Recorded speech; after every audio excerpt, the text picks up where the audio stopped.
All right, hey leaders, welcome back to your second leader Bible study prep video. This is for small group lesson 2. This will be on Friday afternoon, and we will be studying James 1, 2 through 12. I want to give you the main point right off the bat, which it's right there in your lesson, but it's that Christians can rejoice in trials because we know they carry the potential not only to build up our endurance and steadfastness, but they also make us wiser. And I would even add to that painful circumstances allow us to release our firm grip on things that fade. And we'll unpack that more as we progress through this Bible study. But hey, the first thing I got for you there is an opening activity. There's actually 2 options for this one. I think one is probably better for an older group and one might be better for a younger group. Younger groups, you might want to do them both. But again, you can read that on your own. But I said it in the first video and I'll say it again. These opening activities are there for you to help tee you up for this lesson. They're not random games, but they are strategically developed and created for you to make a teachable point from the game as you move your way through this lesson. So do those games or those activities, and I hope that you enjoy those, and I hope that they make you laugh and you have fun doing them. But anyways, let's dive into the lesson. So you're going to be talking about James 1, 2 through 12, which is this idea that kind of verse 2 sort of encapsulates everything that comes in the following verses. But count it all joys, my brothers, when you meet trials of various kinds. And so the lesson, the first lesson that we kind of learned from this passage from James is that, hey, trials are inevitable.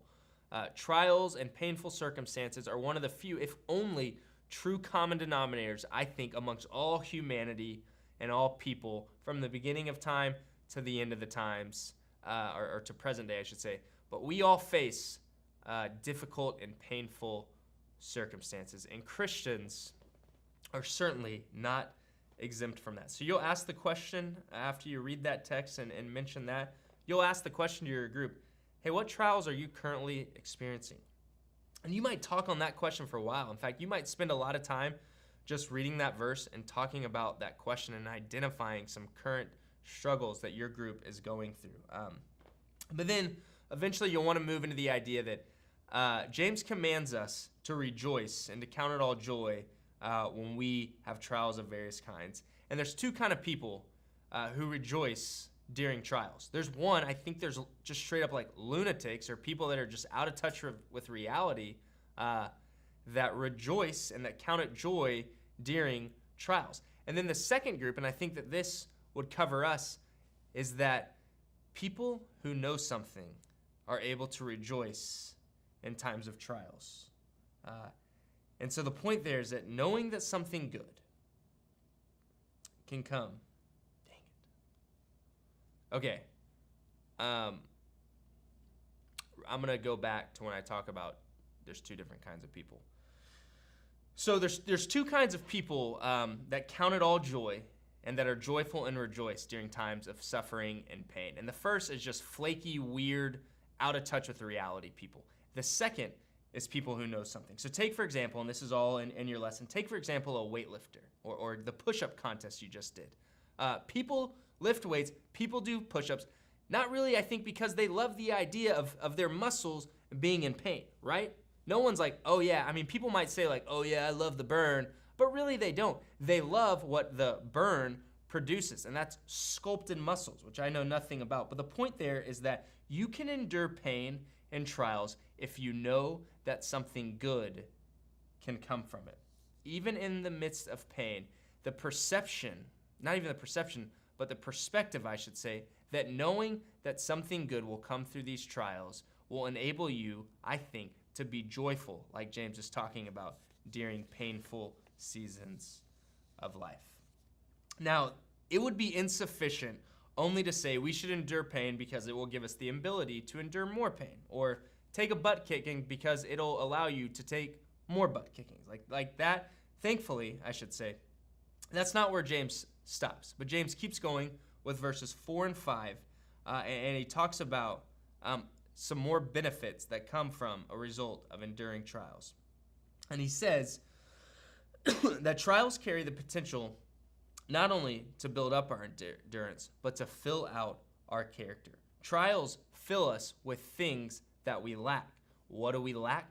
We lack wisdom. And this is sort of the big reveal, all right, of James 1, 2 through 12, in my opinion.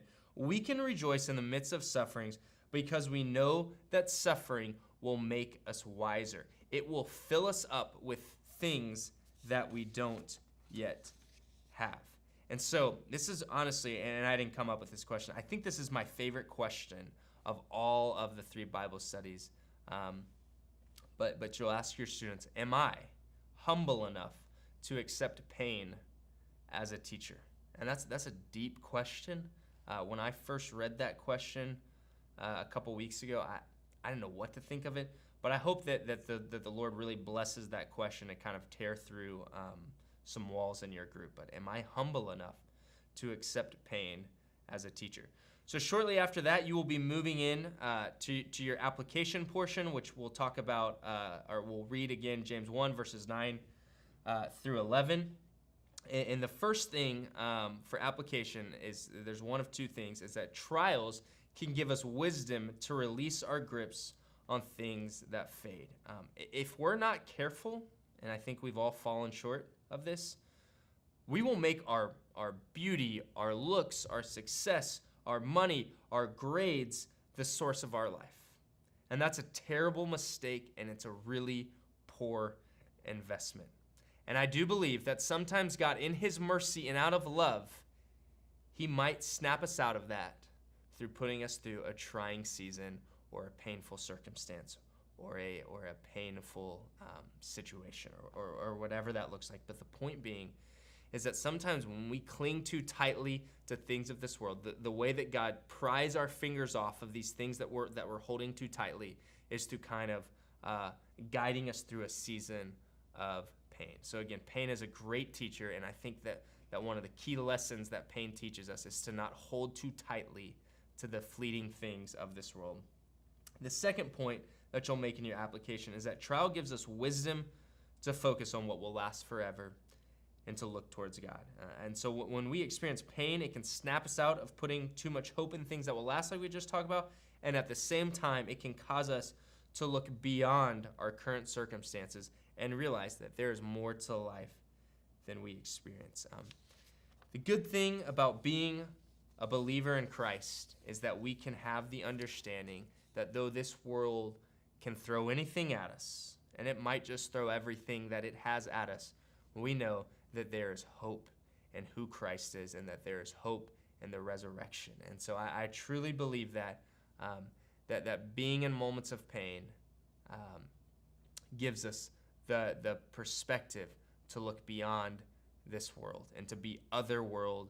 And I think that's a really, really important thing for our students to grasp. And so you'll ask the question to kind of close out, has God ever used a painful situation in your life to draw you closer to him? And so hopefully, my hope with that question is that students' testimony of God putting them in painful circumstances and then talking about how God used those painful circumstances, hopefully those students and them revealing those stories, hopefully that serves as testimony to other people in the group. And hopefully, I just picture a group of 10th graders sitting around and one of them, they're ministering to each other without even knowing it because they're revealing these painful situations that God has been faithful to guide them through. And I think that can be a really powerful thing. So make sure you leave good, healthy time to talk about and to give an opportunity to share about God pulling us through painful situations. The other thing I want to say about this lesson particularly, some of our students have gone through really hard seasons, some, the hardest thing that's ever happened to them is like getting dumped or something. That was totally me when I was in high school. If you would ask me what's the most painful thing you've ever gone through, I'd probably say, when whatever girl broke up with me. And the only reason I bring that up is don't minimize their pain. Pain is contextual to what you know. And so you might, in your more mature life stage, think, oh, come on, guys, the things that you're calling pain, that's nothing. And you might be tempted to say something along the lines, well, just wait till you're older. I wouldn't do that. I think that kind of silences your voice. Don't be the judge of what's painful in someone's life and what's not. I guess that's what I would say as kind of a little challenge and an encouragement to you there. But yeah, at the same time, we've got some students who have been through some real things, and so be sensitive to that. And hopefully you as a leader have a good example of a time that God has brought you through something painful, and you can look back and say, hey, this is what God taught me through that situation. And if you're willing, open up to your students. When we talk about pain and when we talk about suffering and trials and heartache, I think that conversations like that really bond us together with the people we have those conversations with. So hopefully this lesson will kind of gel your group together as you kind of pull back the layers on some scars and then talk about not just the scars of this world or whatever, but how God has been faithful to heal and how God has been faithful to see you through. So that's all I got for this leader video. I hope you enjoy teaching this session. I'm really excited about this session in particular, and I think it's going to be really good. Again, you've got sort of a guided prayer thing there at the end. Hopefully you leave time to do that. And may God bless this Bible study for you and for your students. Thanks.